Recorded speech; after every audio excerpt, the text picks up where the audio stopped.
Debout les damnés de la terre, debout les forçats de la faim, la raison commence au cratère. Je me donner la parole, évidemment, ce matin, dans cette salle, on est heureux de vous accueillir en ce qui concerne la municipalité de Rouvroy et puis la section de Rouvroy, voilà, avec des militants qui sont présents depuis hier, qui sont à pied d'œuvre pour vous accueillir, comme il se doit ici au bar, et puis qui sont restés très tard hier soir. Certains ont eu un peu de mal à se lever ce matin, mais bon, voilà, ils sont présents aujourd'hui. Nous aussi, on a les noms. Alors, nous sommes heureux évidemment que Rouvroy ait été proposé, choisi pour accueillir cette conférence fédérale, cette conférence départementale, puisque cette manifestation est une manifestation importante et Rouvroy évidemment est une municipalité gérée par des communistes depuis l'après-guerre. Donc, faire une conférence départementale ici, c'est important pour nous, bien entendu. C'est une ville qui a été gérée par des maires illustres. Alors, je citerai Auguste Pidou, dont la salle porte le nom, Omer Bernard, je vois Robert Salé là-bas au bout, qui a particulièrement bien connu Omer. Et puis, évidemment, on en a parlé hier, Kamel a commencé par les rappeler à notre souvenir. Il s'agit d'Yves Coquel et Jean Agen. On ne peut pas évidemment ne pas penser à eux aujourd'hui parce qu'on leur doit énormément à Rouvroy. Alors Yves, grand comme tout le monde l'appelait, comme beaucoup d'entre vous l'appelez, évidemment, qui a énormément fait pour ce territoire, pour la rénovation des logements miniers, et qui, pour l'anecdote, on me le rappelait hier, a été le premier à déposer un texte alternatif lors d'un congrès. Et puis Jean, évidemment, qui a poursuivi l'évolution de notre commune, qui a fait de sa vie une lutte permanente pour les salariés qui étaient en lutte, pour défendre leurs emplois et leurs acquis. C'était vraiment quelque chose qui nous a énormément transmis. Et je pense qu'aujourd'hui, les deux, Yves et Jean, seraient heureux de voir qu'on est là, qu'on discute, qu'on débat et puis qu'on veut aller de l'avant finalement. Il serait heureux aussi de voir que son fils a pris le relais. Voilà, et puis je pense qu'on va le pousser loin. Alors, il n'est pas encore arrivé, c'est un de ceux qui a eu un peu de mal à se lever ce matin. Mais il va arriver, m'a-t-il dit. Comme ça, il ne passera pas inaperçu quand il va entrer. Voilà. Et puis, j'ai plaisir aussi à voir ce matin, évidemment, un autre personnage important de notre territoire. De Rouvroy, c'est Dominique qui nous fait le plaisir d'être présent ce matin. Donc, Dominique, bienvenue à Rouvroy. Voilà, on est heureux de voir que le soleil du Maroc ne t'a pas fait oublier ta commune.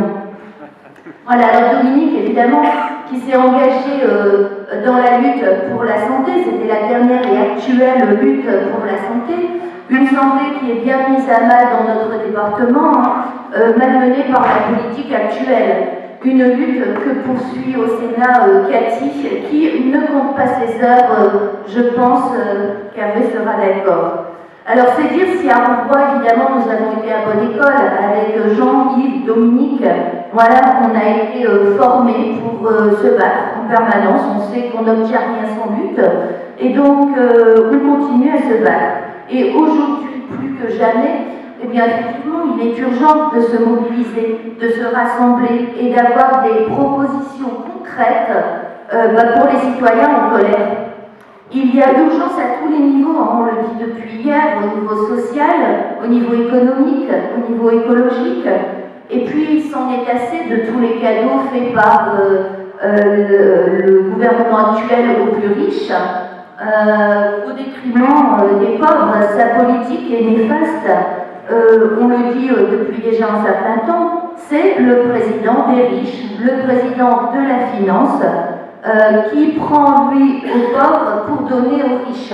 Donc, il n'a pas tout compris. Et puis, il ose en plus annoncer que les pauvres seraient responsables de leur pauvreté. C'est quand même honteux d'entendre un président parler de cette manière. Il frappe sur tous, on l'a déjà répété. Hier, la jeunesse communiste a rappelé, voilà, il frappe sur les jeunes, effectivement, on pourra en reparler longtemps. Parcoursup, j'ai été confrontée avec mon fils également en 2018, donc je sais quelle est la galère des jeunes aujourd'hui.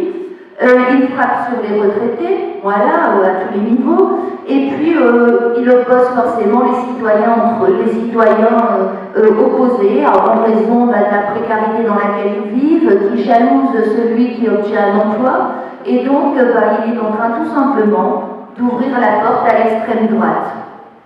Une extrême droite, là aussi on l'a rappelé, qui est en progression dans tous les pays d'Europe, dans de nombreux pays d'Europe, allez pas tous, je ne vais pas exagérer, mais dans de nombreux pays d'Europe, effectivement, c'est inquiétant.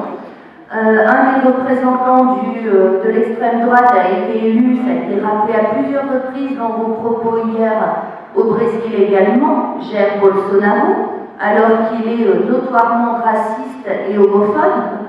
Alors voilà, comment peut-on accorder la confiance à un homme comme celui-là? C'est dire si le travail à mener est important. Il est énorme pour notre parti. Un parti qui, me semble-t-il, doit s'affirmer plus que jamais avec sa propre identité et ses convictions. Il nous faut être offensif, affirmer haut et fort nos idées. Les échanges d'hier, donc on en mis plusieurs en avant des idées. Nous avons des propositions qu'il va falloir faire entendre. Alors la question de l'organisation a été posée, c'est bien qu'ici on puisse discuter, avancer chacun ses idées. Pour moi la réponse est évidente, l'organisation elle va de soi. Les ouvriers, pour se défendre, agissent au sein d'une organisation, les syndicats. Le patronat même a une organisation, le MEDEF c'est quoi si ce n'est l'organisation du patronat? Alors oui, le parti doit avoir son organisation pour survivre. L'échéance des élections européennes au mois de mai l'année prochaine va être décisive. Elle est essentielle et nous devons avoir un candidat communiste, c'est évident. Yann Brossa me semble faire l'unanimité, après tout ce qu'on a pu entendre hier, et donc je pense qu'il nous faudra le lui dire, voilà, lui faire savoir, le faire remonter au Congrès. Voilà, il faut affirmer que nous voulons qu'il soit la tête de liste, effectivement, et avec lui, il va falloir nous battre pour une Europe de la fraternité, une Europe qui va privilégier l'humain et non pas le financier, avec un parti communiste uni qui devra être présent sur tous les terrains. Alors cette conférence a permis à chacun ici de débattre, ce n'est pas terminé, chacun peut apporter son point de vue sur les enjeux actuels. Le texte a été largement repris pour un manifeste du Parti communiste du XXIe siècle. Ce texte est fédérateur, il va permettre de rendre visible ou audible, comme j'ai entendu hier, notre parti. Et donc, je suis sûre que la discussion va pouvoir se poursuivre suite à cette conférence lors du congrès. Et puis, j'espère qu'il en sortira vraiment beaucoup de choses pour notre parti parce que je pense qu'on a encore un rôle important à jouer à l'avenir. Voilà, merci à vous en tout cas, et puis restez mobilisés.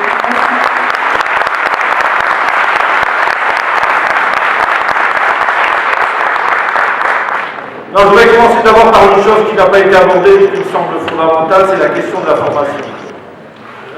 Je veux dire que s'il y a quelque chose sur lequel on va mettre en chantier avec la nouvelle direction qui, je l'espère, sera une direction unie, rassemblée autour de l'ensemble de nos camarades qui vont composer cette nouvelle direction, c'est la question de la formation, elle est fondamentale, et notamment la question de la formation de base, c'est-à-dire de la cellule et de la section.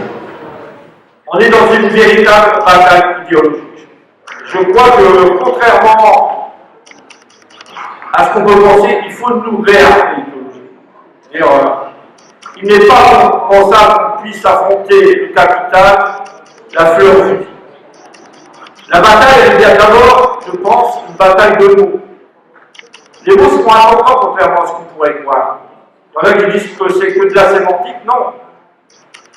Quand un patron dit non plus son employé, mais dit son collaborateur, il arrive à nous faire oublier la lutte des classes.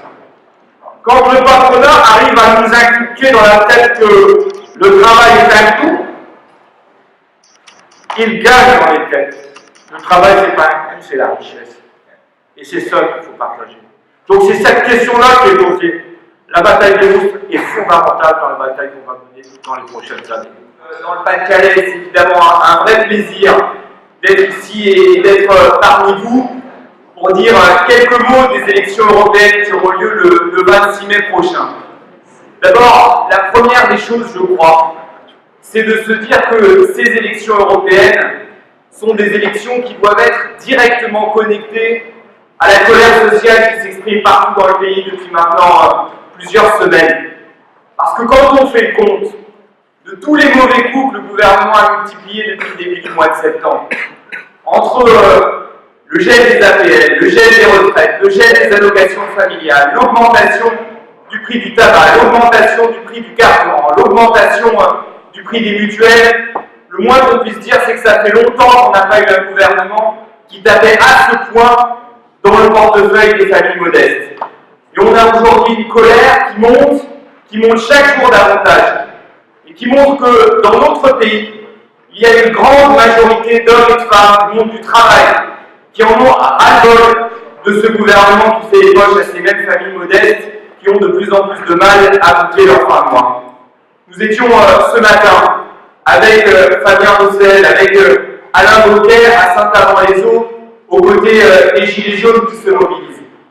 Il y a une femme qui nous disait « Je suis mère de famille, j'ai un enfant et je n'arrive déjà plus à boucler mes fins de mois. » Cette réalité sociale-là, c'est la réalité dans laquelle vont s'inscrire les futures élections européennes. Je le dis parce que, au gouvernement, dans les médias, ils vont nous expliquer que les élections européennes, ce sont des grands enjeux institutionnels, des enjeux qui sont très très loin de la vie quotidienne de millions de Françaises et de Français. Pas du tout. Nous voulons que les élections européennes soient un grand référendum sur les politiques d'austérité. Cela fait maintenant des années qu'au nom de l'Union européenne, on nous explique que c'est toujours aux mêmes de se serrer la ceinture. Cela fait maintenant des années qu'au nom de l'Union européenne, on a sacrifié nos services publics. Cela fait maintenant des années qu'au nom de l'Union européenne, on a multiplié les cadeaux aux plus riches. D'ailleurs, quand même, quand on voit que le gouvernement nous dit maintenant qu'il n'arrive pas à boucler le budget, mais enfin quand même, la faute à qui? Le gouvernement n'était pas obligé de supprimer l'impôt sur la fortune, ce qui représente 3,5 milliards d'euros en moins dans le budget de la France. Cela représente très exactement un cadeau de 33 € par jour, pour les familles qui jusqu'à présent payaient l'impôt sur la fortune. 33 € par jour. Et quand on pense qu'ils ont expliqué partout qu'ils étaient très généreux parce qu'ils avaient mis en place un plan pauvreté, le plan pauvreté, il représente 62 centimes par jour pour les ménages les plus fragiles. D'un côté, ils ont fait un cadeau de 33 € par jour pour les familles qui payaient l'impôt sur la fortune, et de l'autre, en guise d'aumône, un cadeau de 62 centimes par jour pour les 9 millions de Français qui vivent dans la pauvreté. Ces politiques-là, ce sont des politiques qui sont directement liées aux injonctions de la Commission européenne. Et donc, nous allons porter cette question sociale-là au cœur de la bataille des élections européennes. On a d'ailleurs décidé de mener cette campagne très tôt. On a décidé de se lancer dans la bataille plusieurs mois avant le 26 mai. Et on l'a fait parce qu'on est convaincu que ce sont des élections très très importantes. Très importantes pour nous et très importantes pour le monde du travail qui ne peut pas continuer à se laisser marcher sur les pieds comme c'est le cas depuis trop longtemps maintenant. Et je veux dire un mot du Parti communiste. Je crois que ça fait trop longtemps qu'on n'a pas vu sur le devant de la scène le Parti communiste français.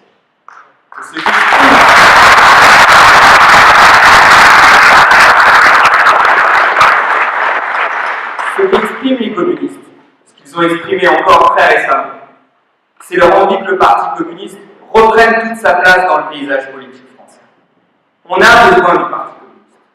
Dans un pays qui est la 6e puissance économique du monde et qui compte 9 millions de pauvres, dont 3 millions d'enfants, on a besoin du Parti communiste. Dans un pays où on a autant de souffrance sociale, dans un pays où un ménage sur 5 n'arrive pas à manger correctement et à faire un repas équilibré, on a besoin du Parti communiste. Dans un pays qui n'a jamais produit autant de richesses et où on a autant de difficultés pour les ménages modestes, pour les ménages qui n'ont pas d'autre choix que de travailler pour vivre, on a besoin du Parti communiste. Et je crois que tous ensemble, on peut décider de faire en sorte que le Parti communiste soit de retour à l'occasion de notre congrès congrès et à l'occasion des élections européennes qui seront les premières élections depuis notre congrès. Donc on joue beaucoup dans ces élections européennes. C'est une élection à un tour, c'est une élection proportionnelle, et je crois qu'il faut qu'on montre à la France et aux Français ce que le Parti communiste est capable de faire.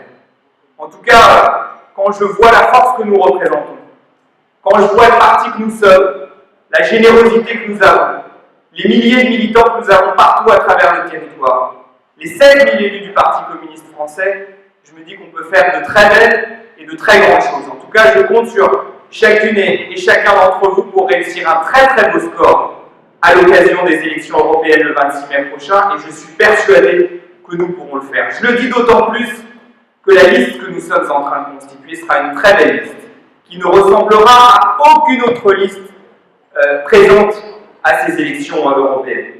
Parce que notre liste sera la liste du monde du travail.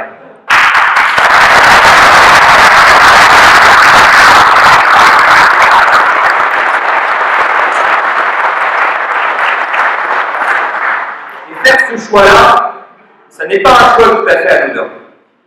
Quand on regarde le Parlement européen, quand on voit qu'au sein du Parlement européen, qui compte plus de 700 eurodéputés, il y a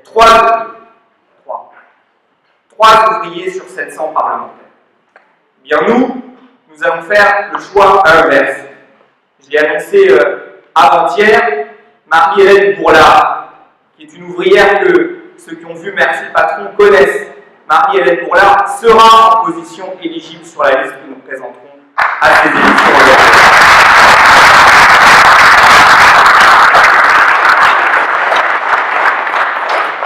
Et un camarade d'ici, Franck Saillot, qui est délégué syndical d'Arjovikin, sera aussi...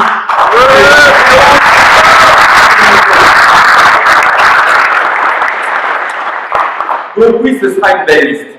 Ce sera au fond une liste qui sera le lobby des gens face au lobby de l'argent.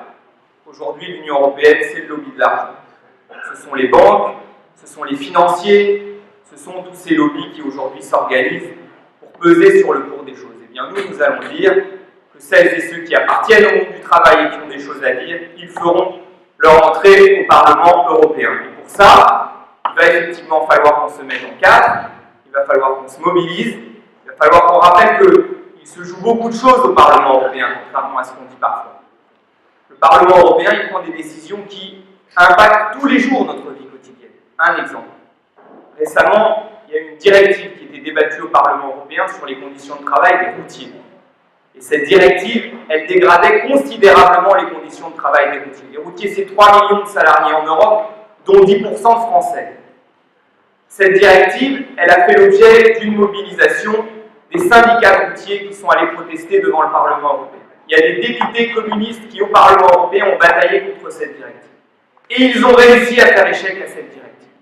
C'est un exemple parmi d'autres, mais en tout cas, ça montre que ça vaut le coup d'avoir des eurodéputés communistes, ça vaut le coup de se battre, et je compte sur vous pour mener une très très belle campagne. Belle campagne à tous, et bon congrès. Bonjour à tous, j'espère que vous allez bien. Vous avez fait une belle conférence fédérale.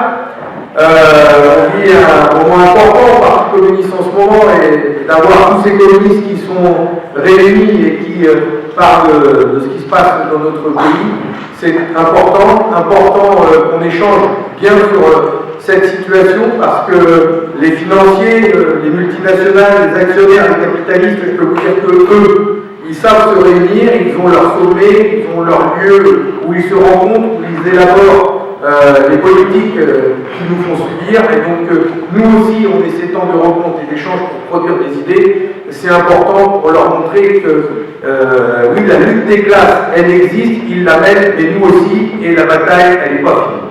Donc qu'on ait un congrès qui soit utile comme ça, c'est important. Je voudrais revenir justement sur un temps de l'actualité nationale, c'est le mouvement des Gilets jaunes et cette mobilisation qui a lieu en ce moment dans notre pays. Bon, d'abord parce qu'il se produit des drames en ce moment. Il y a une automobiliste qui est décédée en Savoie. Il y a des bagarres, des blessés. Et cette situation, elle est dramatique, d'abord pour les personnes concernées, et ça me fait monter la colère. Et quand on en parle entre nous ce matin, on était émus et en colère, parce que c'est inadmissible d'en arriver là. C'est insupportable d'en arriver là. La colère qui monte en France contre la baisse du pouvoir d'achat, les taxes sur l'essence et le diesel. C'est la goutte d'eau qui fait déborder le vase. C'est pas les hommes et les femmes qui veulent à tout prix rouler en diesel et polluer. C'est la goutte d'eau qui fait déborder le vase. Nous sommes en colère parce que notre pouvoir d'achat ne fait que baisser. Et pendant ce temps-là, on voit que les riches, après, on leur fait des cadeaux, et c'est nous qui payons leurs cadeaux. Leur richesse est insolente, insupportable, et à nous, on nous demande d'accepter à chaque fois des sacrifices. C'est cette colère-là qui est exprimée aujourd'hui. Le gouvernement ne veut pas l'entendre, et non seulement il ne veut pas l'entendre, mais il crée les conditions que dans cette colère qui s'exprime de cette manière, il y ait des incidents, il y ait des drames. La responsabilité, elle est énorme à leur niveau. Énorme. Et il ne faudrait surtout pas qu'ils la fassent porter aux Français, aux Gilets jaunes, ou à ceux qui se sont retrouvés face à des barrages, et que quelque part ils montrent des Français divisés, qui se battent et qui s'affrontent, alors qu'en fait, nous sommes ultra majoritaires à dire stop à cette politique en faveur des riches. Il faut arrêter de prendre aux pauvres, aux travailleurs pour donner aux plus riches. Et cette colère-là, il faut qu'ils l'entendent et on la manifestera et on sera à côté d'eux jusqu'au bout.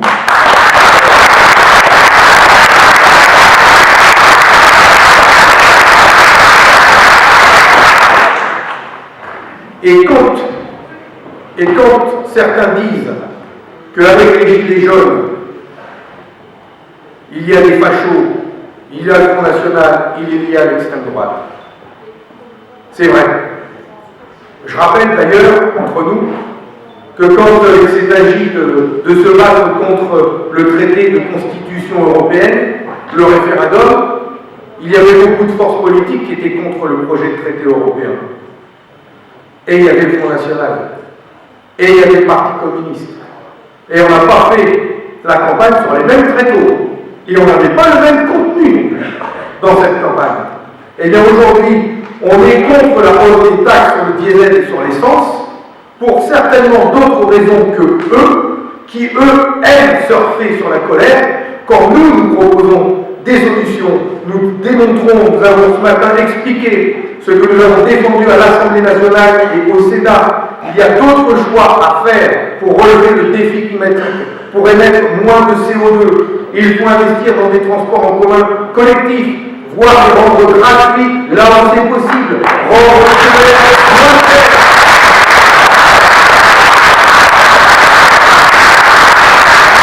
Et bien que pourrait détailler toutes les mesures, taxer le kérosène plutôt que le diesel des voitures de ceux qui travaillent, construire des logements, rénover des logements pour qu'ils utilisent moins d'énergie à se chauffer. Il faudra en construire 700 000 par an quand on en rénove 90 000 aujourd'hui parce qu'on prive les sociétés HLM de moyens. Enfin bref, il y a des tas de mesures à mettre en œuvre. Et sur la question des transports, pour que l'on puisse avoir des transports collectifs, des transports en commun moins chers, il faut donner des moyens à nos collectivités, à nos agglos, à nos régions, à nos communes, pour que ici, par exemple, avec le projet de transport qui se développe sur le Lançois, que l'on puisse se battre pour avoir des transports quasi gratuits pour les habitants du bassin minier. C'est ça la mission.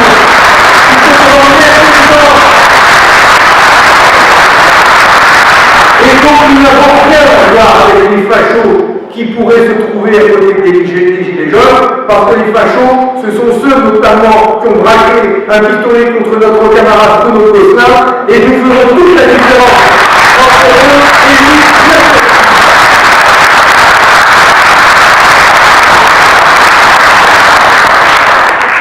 Et j'en profite pour lui faire un salut amical, je ne l'ai pas vu, mais je suis certain qu'il est là dans les parages. Alors, ce combat, on va le mener. On va le mener, on va se battre jusqu'au bout avec les Français pour faire reculer le gouvernement sur la hausse des taxes sur l'essence, parce que ce n'est pas la solution. C'est pas comme ça que l'on va résoudre le problème et relever les défis climatiques. Ou alors, c'est nos propositions que l'on met aussi dans la bataille. Il faut augmenter le SMIC de 20%. Il faut augmenter les pensions des retraités de 20%. Et là, on n'est pas tout le monde égalité.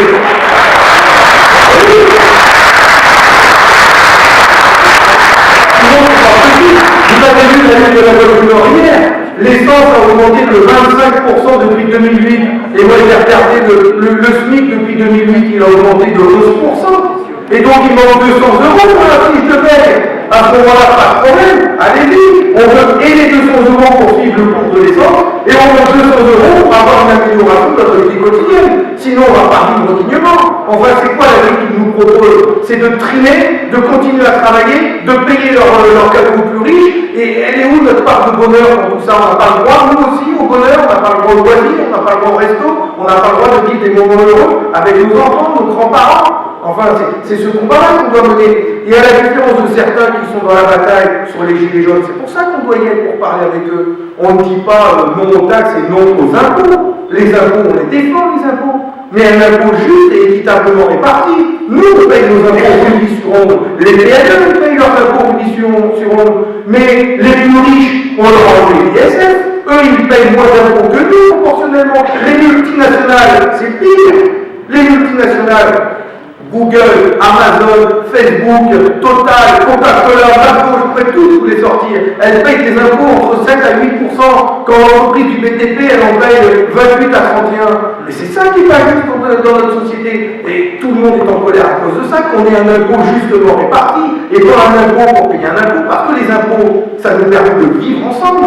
De permettre aux collectivités d'avoir des moyens. Les impôts, c'est ce qui permet de construire des hôpitaux, de construire des commissariats, de mettre des moyens dans nos EHPAD pour nos personnes âgées, dans nos écoles pour s'occuper de nos enfants. Alors l'impôt, il est juste, il faut défendre un impôt, mais un impôt équitablement réparti, et aujourd'hui l'impôt, il n'est supporté que par les travailleurs, que par les petites entreprises, les commerçants, les artisans, et les gros, il va falloir en fait qu'ils payent leur prix à un euro.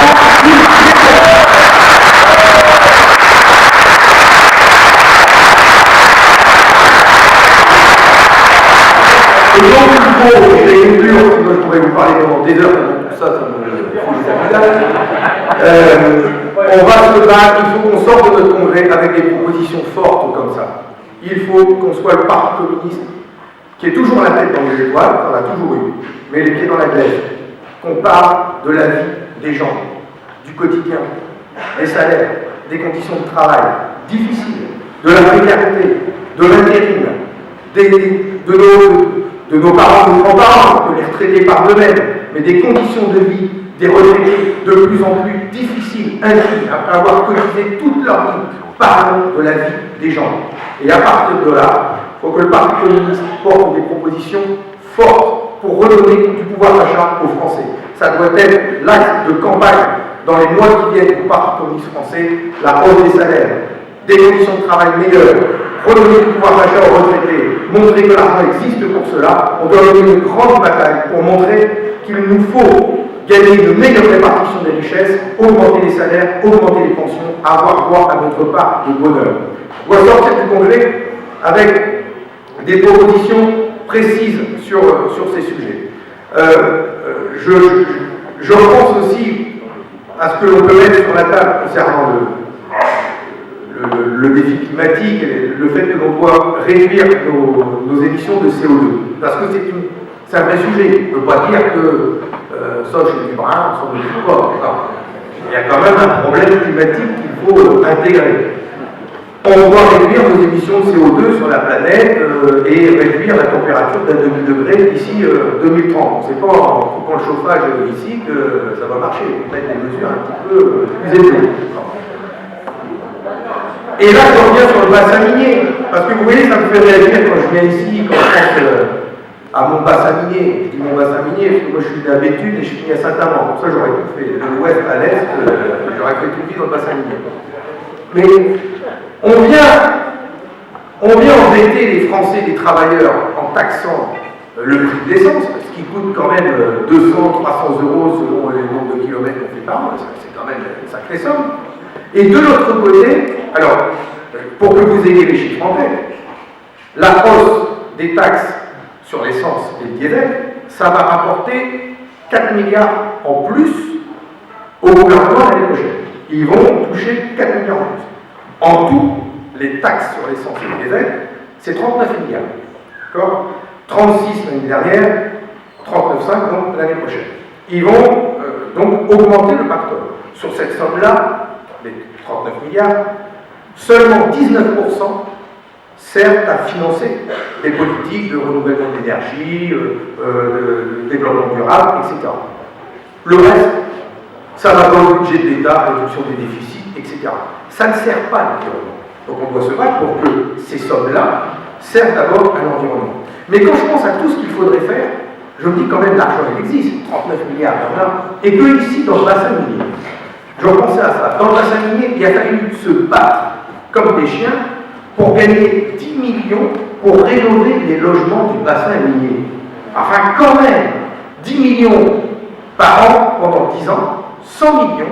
Donc on se bat pour gagner 100 millions, sachant que là, on parle en dizaines de milliards, d'accord ? Et pour rénover des maisons qui sont pour certaines d'entre elles insalubres, et qui sont de véritables passoires thermiques, anti-écologiques, justement. Enfin, au lieu de taxer le pouvoir d'achat des Français, rénovons les maisons, rénovons rapidement les maisons du bassin minier pour permettre aux gens de vivre dans de belles maisons et qui coûtent moins cher à se chauffer et qui ne pollueront pas le climat. Voilà, ça c'est concret. Et c'est ces batailles-là qu'on doit mener. Et nous, le Parti communiste français, on doit être à l'offensive sur ces questions-là. On doit les prendre. Oui, nous avons des propositions pour réduire notre facture énergétique, investissons dans le logement, investissons dans les transports publics, etc. etc. Un dernier mot sur le Parti communiste français, parce que ça nous préoccupe tous. On doit sortir de ce congrès avec des propositions fortes sur le pouvoir d'achat, des propositions fortes là sur la question écologique et environnementale. Restons là-dessus, marchons sur nos deux jambes, l'humain d'abord et la planète aussi. Hein, et défendons l'être humain et nos ressources naturelles et l'avenir de la planète. On doit aussi sortir de ce congrès uni. Notre force au Parti communiste français, c'est nos idées, mais c'est aussi la fraternité et l'unité. Nous devons tout faire pour sortir de ce congrès le plus uni possible, parce que les batailles politiques que nous allons devoir mener sont importantes. Alors, il y a un débat qui a lieu aujourd'hui, on a voté sur un texte, sur plusieurs textes, et le texte du manifeste est arrivé en tête. Et aujourd'hui, il est amendé, enrichi, et c'est bien. Et vous l'avez fait ici, moi je l'ai fait dans le Nord la semaine dernière, et dans beaucoup de fédérations, c'est fait dans toutes les fédérations, le texte il est enrichi, de belle manière, sans en dénaturer l'orientation. Il ne sera plus le même à la sortie qu'au début, et c'est bien. Tout le monde va pouvoir s'y retrouver. Et donc, l'objectif, c'est que ce texte soit celui de tous les communistes, qu'il soit approprié par tout le monde et que nous puissions tous le voter. Et en cohérence avec ce texte, c'est ce que nous faisons en ce moment. Nous devons faire en sorte d'avoir une direction qui saura porter les orientations dans ce texte. Et c'est les discussions que nous avons avec Pierre Laurent. Et je peux vous en dire un mot ici, parce que sinon ce ne serait pas juste, je ferais de la langue de bois. Les discussions sont quotidiennes. Et la relation que nous avons avec Pierre Laurent, c'est une relation, on n'est pas dans une stratégie d'affrontement et d'opposition. Je veux le dire sincèrement, on discute tous les jours et on est dans une relation de travail pour construire une direction dans laquelle nous nous retrouverons tous pour travailler ensemble demain. On demande bien sûr à Pierre de participer à cette construction et de montrer que ça change. On lui demande de passer la main à la tête du secrétariat national, mais de rester dans cette construction pour que demain nous puissions, lui comme moi et avec d'autres, montrer qu'on restera unis pour mener le combat contre le capitalisme et pour vivre dans une société plus juste et plus humaine. Alors gardons ça à l'esprit, travaillons ensemble dans le monde unis.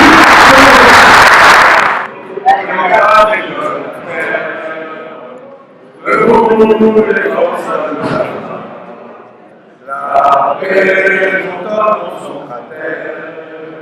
C'est l'éruption de la fin du passé, faisons table rase, tous l'esclave debout, le monde a changé de base, nous sommes bien, soyons tous. C'est la lutte finale, pour nous et demain. L'international sera le genre humain, c'est la lutte finale pour nous.